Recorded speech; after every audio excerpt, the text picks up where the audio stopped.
well, we start and end here. Everything starts and ends here, because no matter what we're doing physically, or how we're approaching the food, or how we're approaching some sort of, you know, whatever, enema, psyllium husk mixture, you know, time of some fasting or what have you, it's all really going to be a product of the level of cultivation of this energy, meaning the progress we make or the healing that occurs will really mirror and reflect this energy that we've cultivated and are able to cultivate in spite of the food that we consume, or in spite of the environment we're in, or in spite of our knowledge of, you know, fasting or cleansing or detox, or the physical body, or any of these things, because the physical body and everything we experience in this dimension will be a product of the downstepping of these frequencies. Downstepping meaning, you know, coming from the original spark of creation, there are many structures and layers to creation that have to make their way down into this third dimensional reality. There's 15 dimensions, so there's many downstepping aspects, right, of frequency and vibration and energy and structure of that energy. So when we're able to connect directly to that energy, that compassion of God, straight through, you know, our breath, our attention, our willingness, then this is the direct path to healing, a very rapid and efficient path to healing. So, you know, often, and I'm sure we have all experienced this on some level when it comes to food and the world of nutrition, the world of diet, the world of maybe fitness, you know, body image, physical health, medicine, you know, all of these different kind of interrelated components. When they are devoid of this ability to connect straight to source, straight to this compassion, we tend to find ourselves in a lot of confusion. We tend to find ourselves in a lot of overcomplication, overwhelm,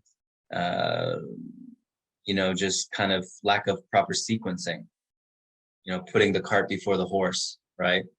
Much of our world is like this.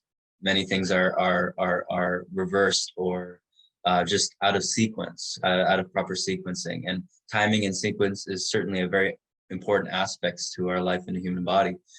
So when we put the cart behind the horse and we start to understand the real dynamics of how healing occurs, not only do we feel less overwhelmed and less pressured through the copious amounts of information that we come into when it comes to this realm of knowledge, not only will we feel more at ease within the ocean of knowledge, we will just simply find ourselves in more efficient results in terms of, you know, practical ways of how we feel in our body, the level of dis-ease or ease that we're feeling in our body, various symptoms that are either there or no longer there.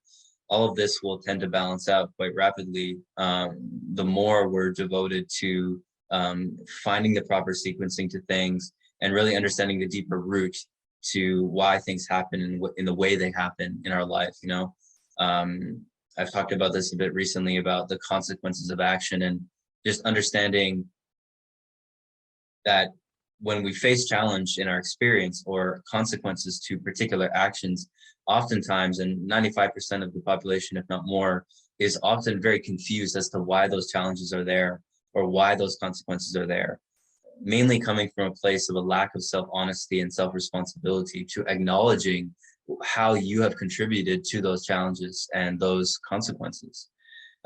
So when we are willing to be honest with ourselves and willing to be responsible to every action, everything we've emitted, every thought, feeling, sensation, vibration, action, word, etc., this is where we can actually be very clear in terms of when we're facing pain or suffering or challenge or what have you. We're actually very clear as to why that is and why that's there.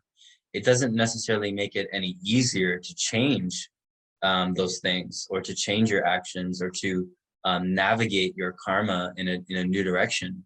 You know, it's certainly not easy to do that, but at least we're aware as to why, or aware as to the reason, as you know, as to like just basic things like if we've acted in a certain way, you know, it's going to manifest in a certain way, or consequences or challenges are going to manifest in a certain way.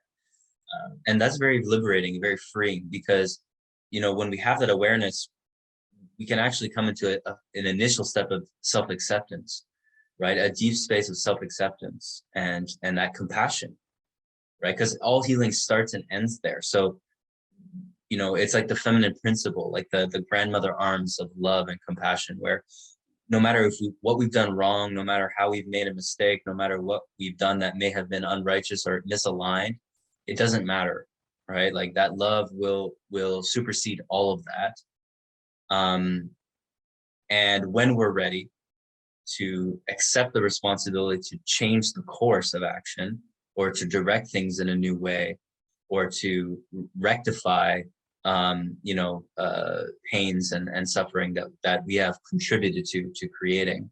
We're not solely responsible, right? There's many forces in the universe that co-create with us, but we can take the responsibility to understand that we will do what we need to do to balance what is requiring balance for further ease in our life, for more peace, more healing, and just peace, right? It's just peace. That's all it is.